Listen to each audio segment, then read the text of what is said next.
নাহলে ফার্স্ট বুঝতে হবে আউটসুইং কি জিনিস, সুইং কি জিনিস, সুইং কাকে বলে, সুইং টান নেওয়া জানো? এইটাই ডিফারেন্স। সুইং এয়ারে হয়, রান করে না।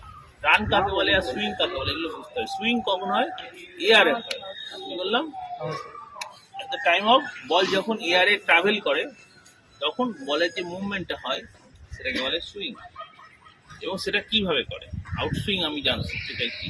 আউটসুইং আউটসুইং কিভাবে করে? আউটসুইং করার জন্য তোমার যেটা ফার্স্ট সিস্টেম হচ্ছে সিম পজিশন, ফার্স্ট স্লিপের দিকে বলো। Seam position first slip, wrist lock, wrist always lock রাখতে হবে। রিস্ট যদি লক না থাকে তুমি সুইং আনতে পারবে। আর বাকি যেটা তুমি বললে বলটা একটু দূর থেকে আনতে হবে এবং অবশ্যই সাইড অন পজিশন হলে আউটসুইং খুব ভালো হয়। তাহলে কি ফ্রন্ট অন অ্যাকশনে আউটসুইং হবে না? হবে, কিন্তু সাইড অন অ্যাকশনে আউটসুইং ভালো হয়, কারণ এটা অটোমেটিক হাতটা এই জায়গা থেকে লক হয়ে এটা রিলিজ হচ্ছে, তাহলে ন্যাচারালি বলটা এরকমই যাবে। সুতরাং আমাকে কি ভাবতে হবে, ফার্স্ট পয়েন্ট হচ্ছে সিম পজিশন কোথায় থাকবে? First slip. দেন